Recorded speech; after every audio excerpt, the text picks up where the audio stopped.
नमस्कार, मेरे चैनल में आपका स्वागत है। आज मैं आप लोगों को पौष रविवार का महत्व और पौष रविवार की सूर्य देव की कथा सुनाने जा रही हूँ। इस मास में रविवार का व्रत कर भगवान सूर्य को आसानी से प्रसन्न किया जा सकता है। भगवान सूर्य पुष्प आदि के द्वारा पूजन करने से आसानी से प्रसन्न हो जाते हैं और उत्तम फल देते हैं। यदि इस रविवार को व्रत करने वाला भगवान सूर्य नारायण की आराधना में तत्पर रहे तो संतान आज्ञाकारी होती है तथा माता पिता से अधिक स्नेह करती है और संतान का तेज सूर्य के समान बढ़ता जाता है। प्रभाव, मान सम्मान, समाज में प्रतिष्ठा मिलती है। पौष रविवार व्रत की विधि। पौष रविवार के दिन बिना नमक के भोजन करें। सूर्य देव की आराधना करें। दिन में 3 समय सूर्य को अर्घ्य प्रदान करें। इस समय छाछ नहीं बनाएं। महिलाओं को सिर नहीं धोना चाहिए, तेल नहीं खाना चाहिए, नीले वस्त्र नहीं पहनने चाहिए और पूजा के पश्चात कथा अवश्य सुननी चाहिए। अब मैं आप लोगों को पौष रविवार व्रत की कथा सुनाने जा रही हूँ। बोलो जय सूर्य नारायण। एक साहूकार था, उसके बच्चा नहीं था। एक दिन सवेरे वो बाहर गया, देखा एक किसान खेत में दाना डालने जा रहा था। साहूकार की मिलते ही वो वापस लौट गया और बोलता गया, आज तो शगुन अच्छा नहीं हुआ। किसान की बात साहूकार ने सुन ली, उसका मुंह उतर गया। उदास मन से जब घर गया तो उसकी पत्नी ने उदासी का कारण पूछा, आज क्या बात है?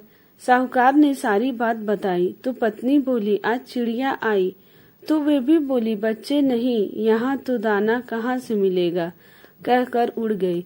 साहूकार को क्रोध आया। उसी दिन से सूरज भगवान की आराधना करने लगा।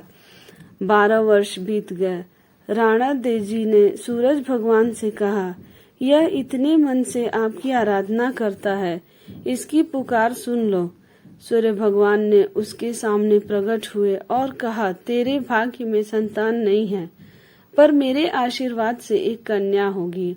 9वें महीने एक कन्या ने उनके घर में जन्म लिया। कन्या जब हंसती तो उसके मुख से हीरे मोती गिरते। मालिश वाली आती और हीरे मोती ले जाती। 1 माह बाद मालिश वाली का आना बंद कर दिया तो उसकी माँ को हीरे मोती मिलने लगे। उनके घर में बहुत धन दौलत हो गई। उनके पिता ने सोचा, लड़की बड़ी हो गई है, इसकी शादी कर देते हैं। उसकी माँ ने कहा, मेरे उठते ही इसका मुंह देखने का नियम है, क्यों नहीं हम घर जवाई रख लेते हैं। एक गरीब लड़का ढूंढा और उसकी शादी कर दी। शादी के बाद रोज सुबह उसकी माँ उसको उठाने जाती तो लड़के को बुरा लगता, तो लड़की ने प्यार से समझा दिया कि मेरी माँ मेरा मुंह देखने बिना नहीं उठती है। एक दिन जवाई ने लड़की को उठा दिया और देखा हीरे मोती उसके मुंह से गिर रहे हैं। उसने उठा लिया। लड़की की माँ आई तो समझ गई कि जमाई को पता चल गया है। उसके मन में लालच ने घर कर लिया और उसने अपने जमाई को मारने के लिए एक आदमी भेज दिया। आदमी ने जमाई को मार दिया और उसका सिर सासू को लाके दे दिया। राणा देजी और सूरज भगवान ने सोचा, मेरी दी हुई लड़की के पति को मार दिया, उसकी रक्षा करनी चाहिए। सूरज भगवान ब्राह्मण का रूप धारण करके गए और भिक्षा में जमाई का सिर मांग लाए। अंग जोड़कर अमृत का छीता दिया और उसके पति को जीवित कर दिया। लड़की के पौष रविवार का व्रत करने का नियम था। वह पूजा कर कहानी सुन भोजन करने के लिए पति का इंतजार कर रही थी।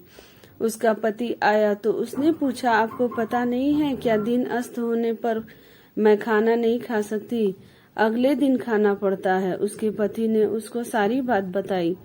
बेटी बोली, अब हम यहाँ नहीं रहेंगे। सास ने बहुत पश्चाताप किया, पर बेटी अपने पति के साथ ससुराल में सुखपूर्वक रहने लगी। उसके घर में सुख समृद्धि हो गई। हे सूरज भगवान, जैसी बेटी पर कृपा करी वैसी सब पर करना। उसने अपने परिवार, पुत्र पौत्र के साथ जीवन यापन कर अंत में सूर्य लोक में स्थान प्राप्त किया।